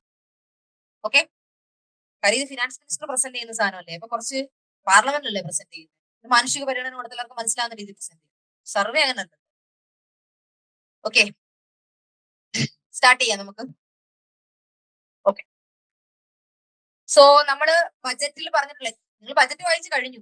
ഈ ബജറ്റിൽ നിന്ന് ചോദ്യം ചോദിക്കാന്ന് പറഞ്ഞാൽ ബജറ്റിനകത്ത് മെൻഷൻ ചെയ്യപ്പെട്ടുള്ള സ്കീമിന്നാവാം, ബജറ്റ് മെൻഷൻ ചെയ്യപ്പെട്ടുള്ള ഏരിയാസിന്നാവാം. ബിക്കോസ് ബജറ്റ് പറഞ്ഞു ക്യാപിറ്റൽ എക്സ്പെൻഡിച്ചർ നമ്മൾ 11 അത്ര ഇമ്പോർട്ടൻസ് കൊടുക്കും, അത്ര പൈസ നമ്മൾ ഇറക്കാൻ പോവുകയാണെന്ന് പറഞ്ഞു. അപ്പൊ നമ്മൾ അതിൽ നിന്ന് മനസ്സിലാക്കുക ഗവൺമെന്റ് ക്യാപിറ്റൽ എക്സ്പെൻഡിച്ചർ ഇമ്പോർട്ടൻസ് കൊടുക്കുന്നുണ്ട്. അപ്പൊ ക്യാപിറ്റൽ എക്സ്പെൻഡിച്ചറിന് ചോദ്യം വരാം. അങ്ങനെയാണ് ചോദ്യം നമ്മൾ ഡിറൈവ് ചെയ്യുന്നത്. അല്ല ഡയറക്റ്റ് ബജറ്റിൽ നിന്ന് ഒരു സ്റ്റേറ്റ്മെന്റ് എടുത്ത് ചോദിക്കാന്നല്ല അതിന്റെ അർത്ഥം, അനലൈസ് ചെയ്ത് വരുന്നുള്ളത്. ഓക്കെ, അപ്പൊ സ്റ്റാർട്ട് ചെയ്യാം. External sector. എക്സ്റ്റേണൽ സെക്ടർ എന്ന് പറയുന്ന ചാപ്റ്റർ അറിയാലോ, ഒരു ഭയങ്കര ഭീകര ചാപ്റ്റർ ആണ്. നല്ല രീതിയിൽ പ്രിലിംസിന് ചോദ്യം വരുന്ന ചാപ്റ്റർ ആണ് എക്സ്റ്റേണൽ സെക്ടർ എന്ന് പറയുന്നത്. എക്സ്റ്റേണൽ സെക്ടറിൽ നിന്ന് ഓൾറെഡി UPSC ചോദ്യങ്ങൾ ചോദിക്കുന്ന ഏരിയാസ് എന്ന് പറയുന്നത് സ്ഥിരമായിട്ട് നമ്മൾ കണ്ടുവരുന്നതെന്ന് പറയുന്നത് ഒന്ന് BOP ഷീറ്റിൽ നിന്ന് തന്നെ ചോദിക്കുന്നുണ്ട് അല്ലെ. ബാലൻസ് ഓഫ് പേയ്മെന്റ് എന്താണെന്ന് ചോദിച്ചിട്ടുണ്ട്. അത് കൂടാതെ BOP ഷീറ്റിൽ നിന്ന് തന്നെ മൊത്തത്തില് ഏതെങ്കിലും കമ്പോണന്റ്, അത് കറണ്ട് അക്കൗണ്ട് ആവാം, ക്യാപിറ്റൽ അക്കൗണ്ട് ആവാം, ഏതെങ്കിലും ഒരു കമ്പോണന്റ് എടുത്തു വെച്ച് അത് ചോദിക്കുന്നുണ്ട്. അത് കൂടാതെ ട്രെൻഡ് ചോദിക്കുന്നുണ്ട്. ട്രേഡ് ഡെഫിസിറ്റ് എന്താ അവസ്ഥ, കറണ്ട് അക്കൗണ്ട് ഡെഫിസിറ്റ് എന്താ അവസ്ഥ, സർവീസ് എന്താ അവസ്ഥ, അങ്ങനെ പൊതുവിൽ നമ്മൾ അറിഞ്ഞിരിക്കേണ്ട ചില കാര്യങ്ങളുണ്ടല്ലോ, അതൊന്നും എടുത്തു വെച്ചിട്ട് ചോദ്യങ്ങൾ ചോദിക്കുന്നത്. പക്ഷേ ചോദ്യങ്ങൾ നിങ്ങൾക്ക് ആൻസർ ചെയ്യാൻ പറ്റുന്ന തരം ചോദ്യങ്ങൾ തന്നെയാണ്, നിങ്ങളെ ബുദ്ധിമുട്ടിക്കുന്ന തരം ചോദ്യങ്ങളല്ല. പക്ഷേ അടുത്ത സമയത്തായിട്ട് നമ്മൾ കാണുന്ന ഒരു ഇതെന്ന് പറയുന്നത് കുറച്ചും കൂടെ കറണ്ട് അഫയേഴ്സ് ഓറിയന്റഡ് ആയിട്ടാണ് എക്സ്റ്റേണൽ സെക്ടറിൽ നിന്ന് ക്വസ്റ്റ്യൻസ് ഫ്രെയിം ചെയ്യപ്പെടുന്നത്. സ്റ്റാറ്റിക് ക്ലാസ്സുകളിൽ ഞാൻ പറഞ്ഞ കാര്യം എന്താ, ഇന്ത്യക്ക് സ്റ്റാറ്റിക് ക്ലാസ്സുകളിൽ ഞാൻ പറഞ്ഞ കാര്യം എന്ന് പറയുമ്പോഴത്തേക്ക് എല്ലാവരും ഇങ്ങനെ പോവാണ്, എന്താണത്, അത് ഞാൻ പറയാം. അതായത് ഇന്ത്യക്ക് ഡിപ്രീസിയേഷൻ ഉണ്ടാകുന്ന സമയത്ത്, ഇന്ത്യയിൽ ഡിപ്രീസിയേഷൻ ഉണ്ടാകുന്ന സമയത്ത്, ഓക്കെ, എല്ലാവരും ഇങ്ങനെ പോവാ ഡിപ്രീസിയേഷൻ എന്തായിരുന്നു ഓക്കെ, ഡിപ്രീസിയേഷൻ ഉണ്ടാകുന്ന സമയത്ത് RBI ഡോളർ സെല് ചെയ്യാൻ തീരുമാനിക്കും. സ്റ്റേറ്റ്മെന്റ് ആണ്, UPSC സ്റ്റേറ്റ്മെന്റ് ആണ്, 2022 UPSC ക്വസ്റ്റ്യൻ ആണ്. 3 സ്റ്റേറ്റ്മെന്റ് ക്വസ്റ്റ്യനിൽ ഒരു ക്വസ്റ്റ്യൻ ആണ്. പക്ഷെ 2-3 സ്റ്റേറ്റ്മെന്റുകളിൽ രണ്ടാമത്തെ സ്റ്റേറ്റ്മെന്റ് ആയിട്ടാണ് തോന്നുന്നത് ചോദിച്ചത്. ട്രിക്കി ആയിരുന്നു. പക്ഷെ ഒന്നാമത്തെ സ്റ്റേറ്റ്മെന്റ് എലിമിനേറ്റ് ചെയ്ത ആൻസർ കിട്ടുമെന്നുള്ളത് കൊണ്ട് ആർക്ക് 2-3 അധികം നോക്കേണ്ടി വന്നില്ല. ഓക്കെ, പക്ഷെ ആ പരിപാടിയൊക്കെ കഴിഞ്ഞു. കുറച്ചുകൂടെ ക്ലാരിറ്റി വേണം.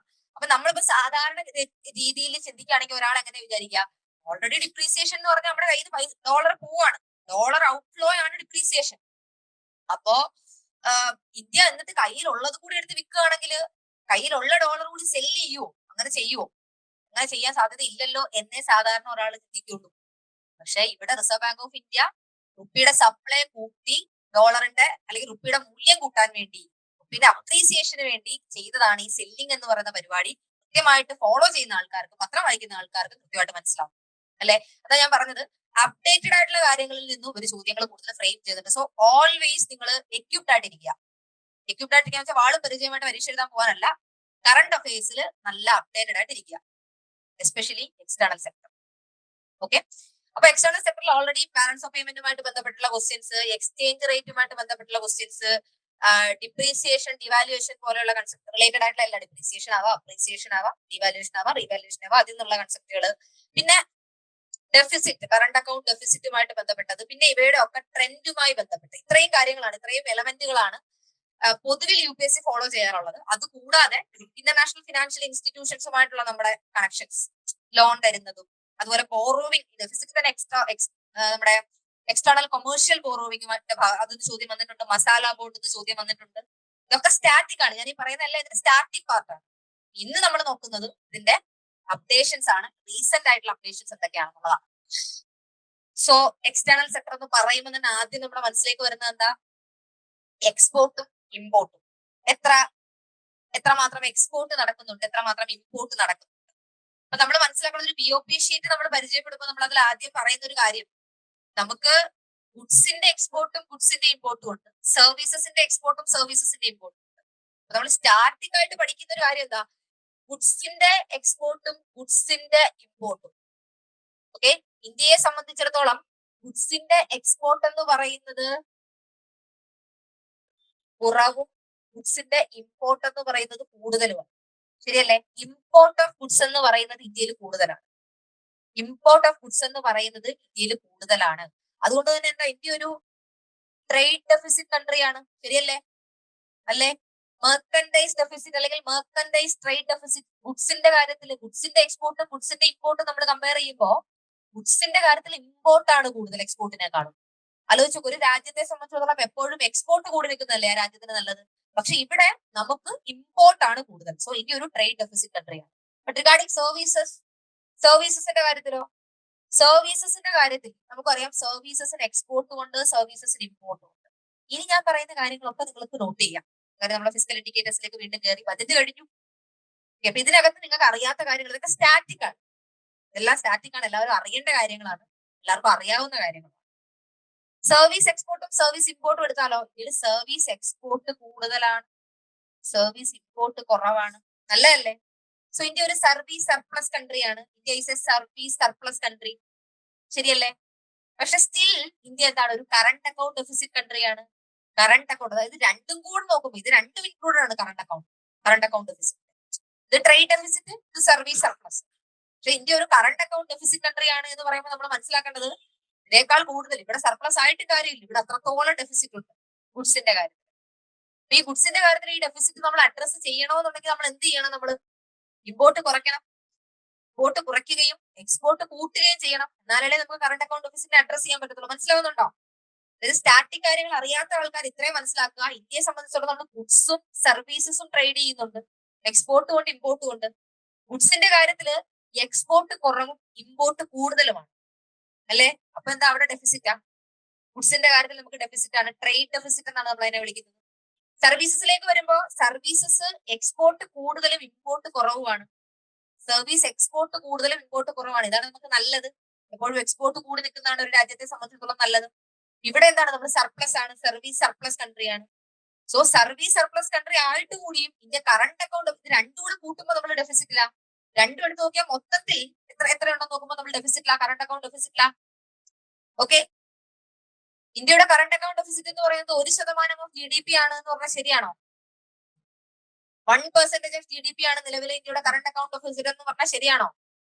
അങ്ങനെ നിങ്ങൾക്ക് തോന്നുന്നത് ശരിയാണ് കേട്ടോ. ഓക്കെ, അപ്പോ ഇതിൽ നമ്മുടെ സ്റ്റാറ്റിസ്റ്റിക്സ് ആണ് എഴുതിയിട്ടുള്ളത്. ഈ സ്റ്റാറ്റിസ്റ്റിക്സ് ഇങ്ങനെ വായിക്കുമ്പോൾ നന്നായി മനസ്സിലാവും എന്നുള്ളതുകൊണ്ട് ഞാൻ കുറച്ച് ചുരുക്കി കൊണ്ടുവന്നിട്ടുണ്ട്. നമ്മുടെ എക്സ്പോർട്ട്, നമ്മുടെ ഇമ്പോർട്ട്, മെർക്കൻഡൈസ് എക്സ്പോർട്ട്, ഗുഡ്സിന്റെ എക്സ്പോർട്ടും ഗുഡ്സിന്റെ ഇമ്പോർട്ടും ആണ് ആഡഡ് ആയിട്ടുള്ളത്. April to December 2022, April to December 2023. So April to December 2022, then April to December 2023. ഈ ഒരു ടൈം പീരീഡിലെ കമ്പാരിസൺ ആണ് നമ്മൾ നോക്കുന്നത്. ആദ്യം നമ്മൾ നോക്കുന്നത് എക്സ്പോർട്ട് ആണ്. 2022 ഏപ്രിൽ ടു ഡിസംബർ 2022 നമ്മളുടെ എക്സ്പോർട്ട് എന്ന് പറയുന്നത് 336.3 ബില്യൺ ആണ്. നമ്മുടെ എക്സ്പോർട്ട് വാല്യൂ, നമ്മൾ മൊത്തം എത്ര എക്സ്പോർട്ട് ചെയ്തിട്ടുണ്ട്, അതുവഴി നമുക്ക് എത്ര പൈസ കിട്ടിയിട്ടുണ്ട്, 336.3 ബില്യൺ. ഞാൻ ഓൾറെഡി പറഞ്ഞല്ലോ. ഇമ്പോർട്ടോ 548.6 billion, 548.6 billion. So April to December 2022 336.3 548.6 ആണ് റെസ്പെക്ടീവ്ലി ഇമ്പോർട്ടും എക്സ്പോർട്ടും ഇമ്പോർട്ടും. ഓക്കെ, ഇതിൽ നിന്ന് തന്നെ ക്ലിയർ അല്ലേ? ഡെഫിസിറ്റ് ആണ്, ട്രേഡ് ഡെഫിസിറ്റ് ആണ്, അല്ലേ? ഇതല്ലേ കണ്ടീഷൻ, അല്ലേ? So India is A trade deficit country. ഇനി 23 നമ്മൾ നോക്കുമ്പോഴും എക്സ്പോർട്ട് കുറവും ഇമ്പോർട്ട് കൂടുതലുമാണ്. എക്സ്പോർട്ട് കുറവും ഇമ്പോർട്ട് കൂടുതലുമാണ്. 317.3, 505.1. ഇനി ഇങ്ങനെ ഒന്ന് കമ്പയർ ചെയ്തേ. എക്സ്പോർട്ട് 2022 ഏപ്രിൽ ടു ഡിസംബർ വരെ 336.3, അതേസമയം 2023 317.3. അതായത് ഇവിടെ എക്സ്പോർട്ട് കുറഞ്ഞിട്ടില്ലേ? എക്സ്പോർട്ട് കുറഞ്ഞിട്ടില്ലേ? TCNകാർക്ക് നമ്മൾ ഓൾറെഡി ഡിസ്കസ് ചെയ്ത കാര്യമാണ്. എക്സ്പോർട്ട് കുറഞ്ഞു, അല്ലേ? ഒരു വർഷത്തെ ടൈം പീരീഡിൽ നമ്മൾ നോക്കുമ്പോൾ ഇയർ ഓൺ ഇയർ നമ്മൾ നോക്കുമ്പോൾ എക്സ്പോർട്ട് കുറഞ്ഞിട്ടുണ്ട്. ഇമ്പോർട്ടും കുറഞ്ഞു. ഇവിടെ ഒരു കാര്യം നോക്കൂ, 336 നിന്നും 370, 548 നിന്നും 505. അതായത് എക്സ്പോർട്ട് കുറഞ്ഞിട്ടുണ്ട്, ഇമ്പോർട്ടും കുറഞ്ഞിട്ടുണ്ട്. ഇമ്പോർട്ട് കുറച്ച് കൂടുതൽ കുറഞ്ഞിട്ടുണ്ട്, ശരിയല്ലേ? ഇത് ഒന്ന് മനസ്സിൽ വെച്ചേക്കുക. ഇന്ത്യയിൽ എക്സ്പോർട്ട് കുറഞ്ഞു, ഇന്ത്യയിൽ ഇമ്പോർട്ടും കുറഞ്ഞു. ഇമ്പോർട്ടാണ് പക്ഷെ കുറച്ച് കൂടുതൽ കുറഞ്ഞിട്ടുണ്ട്. ഓക്കെ ആണല്ലോ? First point regarding export and import of goods. നമ്മുടെ ഫസ്റ്റ് പോയിന്റ് എന്ന് പറയുന്നത് എക്സ്പോർട്ട് കുറഞ്ഞു, ഇമ്പോർട്ട് കുറഞ്ഞു, ഇമ്പോർട്ട് കുറച്ച് കൂടുതൽ കുറഞ്ഞു. ഓക്കെ ആണല്ലോ? First point. ദെൻ സർവീസ് എക്സ്പോർട്ടും സർവീസ് ഇമ്പോർട്ടും ആണ് അടുത്ത് നോക്കാൻ പോകുന്നത്. സർവീസ് എക്സ്പോർട്ടും സർവീസ് ഇമ്പോർട്ടും. സർവീസ് സെക്ടറിൽ ഓൾറെഡി നമുക്കറിയാം സർവീസ് സർപ്ലസ് ആണ്. അപ്പൊ കണ്ടീഷൻ എന്താ? സർവീസ് എക്സ്പോർട്ട് കൂടുതലാണ് സർവീസ് ഇമ്പോർട്ടിനേക്കാളും, അല്ലേ? ഇതല്ലേ കണ്ടീഷൻ? നമുക്കറിയാം. നോക്ക്, ഇമ്പോർട്ട് എക്സ്പോർട്ട് അല്ലേ കൂടുതൽ, ഇമ്പോർട്ട് എക്സ്പോർട്ട് അല്ലേ കൂടുതൽ, അല്ലേ? സോ ഇതുകൊണ്ടല്ലേ നമ്മൾ പറയുന്നത് ഇന്ത്യ ഒരു സർവീസ് സർപ്ലസ് കൺട്രി ആണെന്ന്. ഓക്കെ അല്ലേ? ക്ലിയർ അല്ലേ? പിന്നെ നമുക്ക് ഇതിന്റെ സ്റ്റാറ്റിസ്റ്റിക്സിലേക്ക് പോവാം. സർവീസ് എക്സ്പോർട്ട് 22, 23 സമയമൊന്നും മാറ്റമില്ല. അതുപോലെ തന്നെ 22 നോക്കുമ്പോൾ 239.5 billion. It is 239.5 billion and here 247.9 billion. 247.9 billion. Okay, so 239.5 and 247.9 കൂടി. എന്താ ഇവിടെ സംഭവിച്ചത്? സർവീസ് എക്സ്പോർട്ട് കൂടി, അല്ലേ? അപ്പോൾ നമ്മൾ ഒരു വർഷത്തെ ഗ്യാപ്പിൽ കമ്പയർ ചെയ്യുമ്പോൾ നമ്മൾ മനസ്സിലാക്കുന്ന കാര്യം സർവീസ് എക്സ്പോർട്ട് ഇൻക്രീസ് ചെയ്തു. ഓക്കെ ആണല്ലോ? ഇനി സർവീസ് ഇമ്പോർട്ടോ കുറഞ്ഞു. നല്ലതല്ലേ? അപ്പൊ ഓൾറെഡി നമ്മളൊരു സർവീസ് സർപ്ലസ് കൺട്രിയാണ്. അതിന്റെ കൂടെ ഈ ഫിനാൻഷ്യൽ ഇയർ തൊട്ട് മുന്നത്തെ ഫിനാൻഷ്യൽ ഇയറുമായിട്ട് നമ്മൾ കമ്പയർ ചെയ്യുമ്പോൾ അല്ലെങ്കിൽ ഡേറ്റ നമ്മൾ കമ്പയർ ചെയ്യുമ്പോൾ എക്സ്പോർട്ട് വീണ്ടും കൂടുകയും ഇമ്പോർട്ട് വീണ്ടും കുറയുകയും ചെയ്തു. ഓക്കെ അല്ലേ? നമ്മൾ ആദ്യം പറഞ്ഞത് എന്താ? ട്രേഡിന്റെ കാര്യത്തിൽ, ഗുഡ്സിന്റെ ട്രേഡിന്റെ കാര്യത്തിൽ നമ്മൾ പറഞ്ഞത് എക്സ്പോർട്ട് കുറഞ്ഞു, ഇമ്പോർട്ട് കുറച്ച് കൂടുതൽ കുറഞ്ഞു. Point number 1. 2, സർവീസിന്റെ കാര്യത്തിൽ എന്താ പറഞ്ഞത്? എക്സ്പോർട്ടും കൂടി, ഉണ്ടായിരുന്ന ഇമ്പോർട്ട് കുറയുകയും ചെയ്യും. ഓക്കെ ആണല്ലോ? ഗുഡ്സിന്റെ കാര്യത്തിൽ എങ്ങനെയാണെന്നുള്ള ഐഡിയ കിട്ടി, സർവീസസിന്റെ കാര്യത്തിൽ എങ്ങനെയാണെന്നുള്ള ഐഡിയ ക്ലിയർ ആണ്. Okay. So higher moderation in imports compared to exports resulted in a mercantile trade deficit of US dollar. Statistics ആണ്, ഇത് ചോദിക്കില്ല, നിങ്ങൾ നോക്കണ്ട. ഞാൻ വെറുതെ നിങ്ങൾക്ക് ഒരു റെഫറൻസിന് വേണ്ടി മാത്രം ഇത് ഇവിടെ ആഡ് ചെയ്തതാണ്. അതിനുശേഷം നിങ്ങൾ ഇത്ര മാത്രം മനസ്സിലാക്കിയാൽ മതി. Decline in merchandise trade deficit and increase in surplus on account of service trade ഡെഫിസിറ്റിൽ ഞാൻ നേരത്തെ പറഞ്ഞതുപോലെ ഇമ്പോർട്ട് കുറച്ച് കൂടുതൽ കുറഞ്ഞു എന്നുള്ളതുകൊണ്ട്, ഇമ്പോർട്ട് കുറച്ച് കൂടുതൽ ഏത് ഗുഡ്സിന്റെ merchandise, and increase in surplus on account of സർവീസിന്റെ കാര്യത്തിൽ surplus. It resulted in a decline in India's current account deficit. ഇന്ത്യയുടെ കറണ്ട് അക്കൗണ്ട് ഡെഫിസിറ്റ് ഒരു ഡിക്ലൈൻ സംഭവിച്ചു. ഇപ്പൊ ഈ പറഞ്ഞ രണ്ടെണ്ണം തന്നെയാണ് അതിന്റെ റീസൺസ് എന്ന് പറയുന്നത്. എന്ത്? ട്രേഡ് ഡെഫിസിറ്റ് കുറഞ്ഞു, സർവീസ് എക്സ്പോർട്ട് വീണ്ടും കൂടി, കുറച്ചുകൂടി സർവീസ് സർപ്ലസ് ആയി നമ്മൾ. ഈ രണ്ട് കാരണങ്ങൾ കൊണ്ട് തന്നെ India's current account deficit 1% of GDP. 1% of okay ആണോ? ഓക്കെ. എന്താ കറണ്ട് അക്കൗണ്ട് ഡെഫിസിറ്റ് എന്ന് മനസ്സിലായല്ലോ. കറണ്ട് അക്കൗണ്ട് ഡെഫിസിറ്റിനകത്ത് എന്തൊക്കെ കാര്യങ്ങളാണ് വരുന്നത്? കറണ്ട് അക്കൗണ്ട് ഡെഫിസിറ്റിനകത്ത് നമ്മുടെ എല്ലാ എക്സ്പോർട്ടും എല്ലാ ഇമ്പോർട്ടും വരുന്നുണ്ട്. എക്സ്പോർട്ട് ഓഫ് ഗുഡ്സും ഇമ്പോർട്ട് ഓഫ് സർവീസസും ഒരു ഒന്ന് അനലൈസ് ചെയ്തപ്പോ കാര്യം മനസ്സിലായോ? ഗുഡ്സിന്റെ കാര്യത്തിൽ നമ്മുടെ എക്സ്പോർട്ടും ഇമ്പോർട്ടും എവിടെ നിൽക്കുന്നു, സർവീസസിന്റെ കാര്യത്തിൽ എക്സ്പോർട്ടും ഇമ്പോർട്ടും എങ്ങനെ നിൽക്കുന്നു, നമ്മൾ എങ്ങനെ ഉപയോഗിക്കുന്നതെന്ന് വെച്ചാൽ, ഇപ്പൊ കറണ്ട് അക്കൗണ്ട് ഡെഫിസിറ്റിനെ പറ്റി എവിടെയെങ്കിലും നിങ്ങൾക്ക് GS3 ഒരു മെയിൻസ് ആൻസർ റൈറ്റിംഗിൽ മെൻഷൻ ചെയ്യേണ്ടി വരികയാണെന്ന് വിചാരിക്കാം. അപ്പൊ നിങ്ങൾക്ക് ഇപ്പൊ ഇതിന്റെ അനലിറ്റിക്കൽ പരിപാടികൾ അറിയാം, സ്റ്റാറ്റിസ്റ്റിക്സ് അറിയാം. നിങ്ങൾക്ക് ഈ സ്റ്റാറ്റിസ്റ്റിക്സ് കാണാതെ പഠിച്ച് എഴുതണമെന്നല്ല പറയുന്നത്. അവിടെ നമ്മൾ പറയേണ്ടത് India is a service surplus country, but still നമുക്ക് എന്തുണ്ട്? You have trade deficit. So നമ്മൾ ചെയ്യേണ്ടത് ട്രേഡ് ഡെഫിസിറ്റിനെ അഡ്രസ് ചെയ്യുക എന്നുള്ളതാണ്. So in order to address this trade deficit നമ്മൾ എന്ത് ചെയ്യണം? ട്രേഡ് ഡെഫിസിറ്റ് അഡ്രസ് ചെയ്യണമെങ്കിൽ നമ്മൾ എന്ത് ചെയ്യണം? ഗുഡ്സിന്റെ എക്സ്പോർട്ട് കൂട്ടുകയും ഗുഡ്സിന്റെ ഇമ്പോർട്ട് കുറയ്ക്കുകയും ചെയ്യണം. ഗുഡ്സിന്റെ ഇമ്പോർട്ട് കുറയ്ക്കണം എന്ന് വെച്ചാൽ അതിന്റെ അർത്ഥം നമ്മൾ സെൽഫ് റിലയന്റ് ആവണം. ഗുഡ്സിന്റെ ഇമ്പോർട്ട് കുറയ്ക്കണം എന്ന് വെച്ചാൽ നമ്മൾ സെൽഫ് റിലയന്റ് ആവണം. ഓൾറെഡി നമ്മുടെ ഗവൺമെന്റ് അഡ്വക്കേറ്റ് ചെയ്യുന്ന ഒരു മെഷറാണെന്ത്? സെൽഫ് റിലയന്റ് ഇന്ത്യ അല്ലെങ്കിൽ ആത്മനിർഭർ ഭാരത്. നമ്മൾ കണക്ട് ചെയ്ത് കണ്ടോ? നമ്മുടെ കയ്യിലുള്ള എല്ലാ പോയിന്റുകളും നമ്മൾ കണക്ട് ചെയ്ത് ഒരു കണ്ടന്റ് റിച്ച് ആയിട്ടുള്ള ഒരു പാരഗ്രാഫ്, ഒരു ആൻസറിലേക്ക് നമ്മൾ എത്തുന്നത് ഇങ്ങനെയാണ്. And along with that government കൊണ്ടുവന്നിട്ടുള്ള ഇന്ത്യക്ക് അകത്ത് പ്രൊഡക്ഷൻ കൂട്ടാൻ വേണ്ടി ഗവൺമെന്റ് കൊണ്ടുവന്നിട്ടുള്ള എല്ലാം നമുക്ക് ഇതിനകത്ത് കൊണ്ടുവരാം. സോ നമ്മുടെ ഇക്കോണമിയിലെ എക്സ്പോർട്ട് ഓറിയന്റഡ് ആയിട്ട് നമ്മൾ പ്രൊഡ്യൂസ് ചെയ്യുക. പ്രൊഡ്യൂസിങ് ആ പ്രൊഡക്ഷൻ എന്ന് പറയുന്നത് എക്സ്പോർട്ട് ഓറിയന്റഡ് ആയിട്ട് ചെയ്യാൻ ശ്രമിക്കുക. നമ്മുടെ പ്രൊഡക്ഷൻ ഇൻസെന്റീവ് സ്കീം ഒക്കെ നമ്മൾ അത്തരത്തിൽ ഒന്ന് ഫൈൻ ട്യൂൺ ചെയ്തെടുക്കുക. അലോങ് വിത്ത് ദാറ്റ് നിങ്ങൾക്ക് പറയാവുന്ന മറ്റൊരു പോയിന്റ് ആണ് നെറ്റ്വർക്ക് ഇന്ത്യ, അസംബിൾ ഇന്ത്യ പോലെയുള്ള പരിപാടികൾ. Network India, assemble India. Japan ഇപ്പൊ കാണുന്ന ഒരു സ്റ്റാറ്റസിലേക്ക് എത്താൻ, ഏത് സെക്കൻഡറി സെക്ടർ, മാനുഫാക്ചറിംഗ് സെക്ടറിലൊക്കെ ഇപ്പൊ കാണുന്ന ഒരു സ്റ്റാറ്റസിലേക്ക് എത്താൻ ജപ്പാനെ ഏറ്റവും കൂടുതൽ സഹായിച്ച ഒരു പോളിസിയാണ് നെറ്റ്വർക്ക് ഇന്ത്യ എന്ന് പറയുന്നത്. ഓക്കെ. ഈ ടെക്നിക്കൽ സാധനങ്ങളുടെ എക്സ്പോർട്സ് ജപ്പാൻ കൂട്ടി. ഓക്കെ. ഇലക്ട്രോണിക്സ്, IT ഇങ്ങനെയുള്ള സാധനങ്ങളുടെ എക്സ്പോർട്ട് കൂട്ടാൻ വേണ്ടിയിട്ട് നെറ്റ്വർക്ക് പ്രൊഡക്ട്സ് കൂടുതലായിട്ട് ജപ്പാൻ എക്സ്പോർട്ട് ചെയ്യാനായിട്ടുള്ള ശ്രമങ്ങൾ നടത്തി. മനസ്സിലായോ? സോ ഇന്ത്യയും അത്തരത്തിൽ ഇപ്പൊ നമ്മൾ സെമി കണ്ടക്ടറിനൊക്കെ ഇത്രയും ഇമ്പോർട്ടൻസ് കൊടുക്കുന്നത് അതൊക്കെ മനസ്സിൽ വെച്ചുകൊണ്ട് തന്നെയാണ്. മനസ്സിലായോ ഞാൻ എന്തൊക്കെയാ പറഞ്ഞതെന്ന് ആലോചിച്ച് നോക്ക്. ഈ എക്സ്പോർട്ടിനെ ഇമ്പോർട്ടിനെ പറ്റി മാത്രം പറഞ്ഞപ്പോൾ നമ്മൾ കണക്ട് ചെയ്ത് പോകണ്ട. ഈ പറഞ്ഞ എല്ലാ കാര്യങ്ങളും നിങ്ങൾക്കും അറിയാവുന്ന കാര്യങ്ങളാണ്. പക്ഷെ ഇങ്ങനെ നമ്മൾ ഡോട്ട് കണക്ട് ചെയ്യുവാണെന്നുണ്ടെങ്കിൽ നമ്മുടെ കണ്ടന്റ് ഭയങ്കരമായിട്ട് കുറച്ചുകൂടെ ക്വാളിറ്റി കയറും. അതായത് അപ്പുറത്ത് നിൽക്കുന്ന ആൾക്ക് ഓക്കെ ഇയാൾക്ക് കുറച്ച് സ്റ്റഫ് ഉണ്ട്, ഇയാൾക്ക് കാര്യങ്ങൾ അറിയാം എന്ന് അയാളെ നമുക്ക് കുറച്ചുകൂടെ തെറ്റിദ്ധരിപ്പിക്കാൻ പറ്റും. തെറ്റിദ്ധരിപ്പിച്ചാൽ മതി, അറിയണം എന്ന് നിർബന്ധമൊന്നുമില്ല. ഉള്ള സ്റ്റഫ് വെച്ചിട്ട് നമുക്ക് അപ്പുറത്തേക്കുന്ന ആളുടെ അടുത്ത് വളരെ ശ്രദ്ധിച്ച് തെറ്റിദ്ധരിപ്പിക്കണം. അപ്പുറത്തേക്ക് ആൾ എങ്ങനെ ഉണ്ടെന്ന് നോക്കിയിട്ട് തെറ്റിദ്ധരിപ്പിക്കാവുള്ളൂ. ഓക്കെ. ഇന്റർവ്യൂ ബോർഡിനെ പോയി അധികം തെറ്റിദ്ധരിപ്പിക്കാൻ നിൽക്കരുത്. ഓക്കെ. ഒരു മയത്തിൽ ധരിപ്പിക്കുക. ഓക്കെ. ശരി, ഇത്ര ഓക്കെ അല്ലേ? നെക്സ്റ്റ് നമ്മൾ പറയാൻ പോകുന്നത് FPI, FDI പരിപാടികളാണ്. Foreign portfolio investment, foreign direct investment. Of course നമുക്കറിയാം FPIയും FDIയും ഒക്കെ ഭയങ്കര ഇംപ്രൂവ്മെന്റ് ആണെന്നാണ് നമ്മൾ കാണുന്നത്. Macroeconomic stability and improvements in India's external position, particularly significant moderation in the current account deficit, revival of capital flows on the back of a comfortable foreign exchange reserves buffer, resulted in stability in the Indian rupee during financial year 23-24.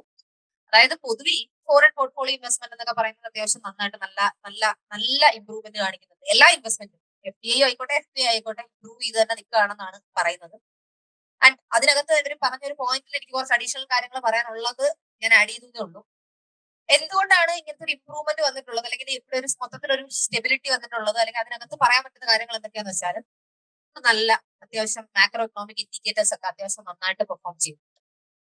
നമ്മുടെ എല്ലാ macro economic ഇൻഡിക്കേറ്റേഴ്സും better performing ആണ്. GDP എടുത്തോട്ടെ, unemployment rate എടുത്ത് നോക്ക്, inflation എടുത്തു നോക്ക്, എല്ലാ macro economic ഇൻഡിക്കേറ്റേഴ്സും ഇന്ത്യയിൽ നന്നായി പെർഫോം ചെയ്തിട്ടുണ്ട്. അതുകൊണ്ട് നമുക്ക് എന്ത് പറയാം, ഇന്ത്യക്ക് അത്യാവശ്യം നല്ല രീതിയിലുള്ള മാക്രോ എക്കണോമിക് സ്റ്റെബിലിറ്റി ഉണ്ട്. ഓക്കെ, ഇന്ത്യയുടെ എല്ലാ മാക്രോ എക്കണോമിക് ഇൻഡിക്കേറ്റേഴ്സും അത്യാവശ്യം നന്നായിട്ട് പെർഫോം ചെയ്യുന്നുണ്ട്. ഓക്കെ ആണോ? Then and improvement in India's external position, already നമ്മൾ പറഞ്ഞു വേൾഡ് GDP യെക്കാട്ടും ബെറ്റർ ആണ് ഇന്ത്യയുടെ position. Then particularly significant moderation in the current account deficit, already discussed, and revival of capital flows on the back of a comfortable forex reserves. അറിയാലോ, ഇന്ത്യക്ക് അത്യാവശ്യം adequate ആയിട്ടുള്ള foreign exchange reserves ഉണ്ട് നമ്മുടെ കയ്യിൽ. Okay, ഇന്ത്യയുടെ ഫോറിൻ എക്സ്ചേഞ്ച് മാനേജ് ചെയ്യുന്നത് ആരാ? RBI. ഡൗട്ട് ഒന്നും വേണ്ട, RBI തന്നെയാ. ദെൻ ഇപ്പൊ ഇന്ത്യയുടെ കയ്യിൽ അഡിക്വേറ്റ് ഫോറക്സ് റിസർവ്സ് ഉണ്ട് എന്ന് പറയുമ്പോൾ അതിനെ ഒന്നും കൂടെ ഒന്ന് ആർട്ടിക്കുലേറ്റ് ചെയ്തേ, ഒന്നും കൂടെ ഒന്ന്. എന്താ ഇമ്പോർട്ട് കവർ. നമുക്ക് നല്ല ഇമ്പോർട്ട് കവർ ഉണ്ട്, ബെറ്റർ ഇമ്പോർട്ട് കവർ ആണ്. ഓൾറെഡി ചോദിച്ചിട്ടുണ്ട്, എന്നാലും ഒന്ന് മനസ്സിൽ വെച്ചോ. Import cover, better import cover ആണ് നമ്മളുടേത്. Stability in Indian rupee. So ഇവിടെ നമ്മളിവിടെ കാണുന്നത് എന്താടാ, ഇന്ത്യൻ, അതായത് ഡോളർ അകത്തേക്ക് വരികയാണ്. ഇൻഫ്ലോ ഓഫ് ഡോളർ ആണ് നമ്മൾ കാണുന്നത്, അല്ല ഇൻഫ്ലോ ഓഫ് ഡോളർ ആണ് നമ്മൾ കാണുന്നത്. ഇൻഫ്ലോ ആണ് കാണുന്നത് അല്ലെ.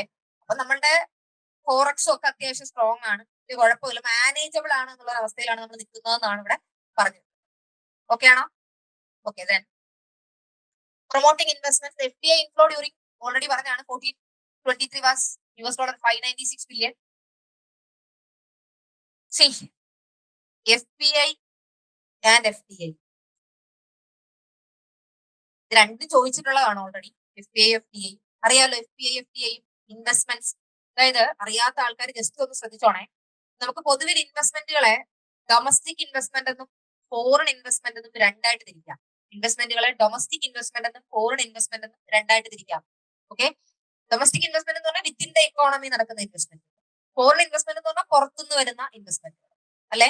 ഈ ഫോറിൻ ഇൻവെസ്റ്റ്മെന്റിൽ തന്നെ രണ്ട് തരം ഇൻവെസ്റ്റ്മെന്റുകളാണ് നമ്മൾ പഠിക്കുന്നത്. എന്തൊക്കെയാ? ഫോറിൻ പോർട്ട്ഫോളിയോ ഇൻവെസ്റ്റ്മെന്റും ഫോറിൻ ഡയറക്ട് ഇൻവെസ്റ്റ്മെന്റും അല്ലെ. അപ്പം 0 to 10% ആണ് ഫോറിൻ പോർട്ട്ഫോളിയോ ഇൻവെസ്റ്റ്മെന്റ്. ഒരു കമ്പനിയുടെ ഷെയർ പർച്ചേസ് 10 മുതൽ 100% വരെയുള്ള ബൾക്ക് ആയിട്ടുള്ള ഇൻവെസ്റ്റ്മെന്റുകൾ, കുറച്ചുകൂടെ ക്ലിയർ ആയി പറഞ്ഞാൽ സെക്ടർ സ്പെസിഫിക് ആയിട്ടുള്ള ഇൻവെസ്റ്റ്മെന്റുകളാണ് ഫോറിൻ ഡയറക്ട് ഇൻവെസ്റ്റ്മെന്റ്. താഴെ പറയുന്നവയിൽ എന്തൊക്കെ ഫോറിൻ ഡയറക്ട് ഇൻവെസ്റ്റ്മെന്റിൽ വരും? Previous question. ഫോറിൻ പോർട്ട്ഫോളിയോ ഇൻവെസ്റ്റ്മെന്റ്സിന്റെ കമ്പോണന്റ് എന്തൊക്കെയാണ്? Foreign institutional investment, sub account, qualified foreign investor QFI. Okay, ഇതൊക്കെ FPIക്ക് അകത്ത് വരുന്ന കാര്യങ്ങളാണ്, ഫോറിൻ പോർട്ട്ഫോളിയോ ഇൻവെസ്റ്റ്മെന്റിനകത്ത് വരുന്ന കാര്യങ്ങളാണ്. ഓക്കെ ആണോ? അപ്പൊ ഈ ഇൻവെസ്റ്റ്മെന്റ് പാർട്ടിൽ നിന്ന് എന്ത് വേണമെങ്കിലും ചോദിക്കാം. ബിക്കോസ് ഇൻവെസ്റ്റ്മെന്റ് കൂടുകയാണ് എന്നുള്ളത് കൊണ്ട് തന്നെ ഇൻവെസ്റ്റ്മെന്റുമായി ബന്ധപ്പെട്ട എന്ത് ചോദ്യങ്ങളും ചോദിക്കാം. വേൾഡ് ഇൻവെസ്റ്റ്മെന്റ് റിപ്പോർട്ട് ആരാ ഇറക്കുന്നത്? UNCTAD. World investment report release ചെയ്യുന്നത് UNCTAD ആണ്. So foreign direct investment is doubling in India. Okay, 2005 to 14, 14 to 23. ശരിക്കും ഡബിളിംഗ് ആണ്. $298 billion $596. ഓക്കെ, ഒന്ന് മനസ്സിൽ വെച്ചേക്കാം. ഈ പോയിന്റ് നിങ്ങൾക്ക് ഇൻവെസ്റ്റ്മെന്റുമായിട്ട് ബന്ധപ്പെട്ട് എവിടെ വേണമെന്നുണ്ടെങ്കിലും പ്ലേസ് ചെയ്യാം. Okay, so foreign direct investment എന്ന് പറയുന്നത് ഇന്ത്യയിൽ ഡബിളിംഗ് ആണ്. ഓക്കെ ആണോ? ശരി. 2020 നമ്മളിപ്പോ ഈ പഠിച്ചു വെച്ച കാര്യങ്ങളില്ലേ, 2019-20 എക്കണോമിക് സർവേ ക്ലാസ് എടുത്തപ്പോഴും ഞാൻ ഇതേ കാര്യങ്ങൾ തന്നെയാണ് ഡിസ്കസ് ചെയ്തത്. അതായത് സർവീസ് സർപ്ലസിനെ പറ്റി, ട്രേഡ് ഡെഫിസിറ്റിനെ പറ്റി, ഇപ്പൊ ഞാൻ നിങ്ങൾക്ക് പറഞ്ഞു തന്ന കാര്യങ്ങളൊക്കെ തന്നെ ഡിസ്കസ് ചെയ്തു. ആ വർഷം തന്നെ പരീക്ഷയ്ക്ക് ചോദിച്ച 2020 ചോദിച്ച ചോദ്യമാണത്. Okay. With reference to the international trade of India at present, which of the following statements is or are correct? Okay. India's merchandise exports are less than its merchandise imports. India's merchandise exports are less than its merchandise imports. ഇതാണ് ഗുഡ്സിന്റെ അല്ലേ ചോദിച്ചേക്കുന്നത്, merchandise ആണ്. First statement ശരിയാണോ? ശരിയാണ്. First statement ശരിയാവുമ്പോ രണ്ടെണ്ണം നമ്മൾ eliminate ചെയ്തില്ലേ? Select correct കോഡാണ്. അതുകൊണ്ട് നോക്കണം, സെലക്ട് കറക്റ്റ് കോഡാണ്. Then India's imports of iron and steel, chemicals, fertilizers and machinery have decreased in recent years. നമുക്കറിയില്ല, നമുക്കതറിയില്ല, നിങ്ങൾക്കതറിയില്ല. Okay. India's export of services, India's export of services are more than its import of services. ശരിയാണോ? Okay, answer കിട്ടിയില്ലേ? കിട്ടിക്കഴിഞ്ഞു, നേരത്തെ കിട്ടിക്കഴിഞ്ഞു. നമുക്ക് just ഒന്ന് നോക്കാം. Then India suffers from an overall trade or current account deficit. ശരിയല്ലേ? Okay. നമുക്ക് കൃത്യമായ ഒരു അപ്ഡേറ്റ് ഈ കാര്യത്തിൽ ഉണ്ടെങ്കിൽ നമുക്ക് കൃത്യമായിട്ട് ഇതാണ് എന്ന് പറയാൻ കോൺഫിഡന്റ് ആയിട്ട് പറയാൻ പറ്റും. ഈ ക്വസ്റ്റ്യൻ കാണുമ്പോൾ തന്നെ എന്തൊരു സന്തോഷമായിരിക്കും ആലോചിച്ചു നോക്കും അല്ലെ? നമ്മൾ പഠിച്ചൊരു സാധനത്ത് നിന്ന് അതേപോലെ അനലൈസ് ചെയ്തൊരു ക്വസ്റ്റ്യൻ വന്നു അല്ലെ? Okay, so here the answer is 1, 3 and 4 only. നമുക്ക് 2020 ചോദ്യമാണ്, 2020 UPSC ക്വസ്റ്റ്യൻ ആണ്. ഓക്കെ.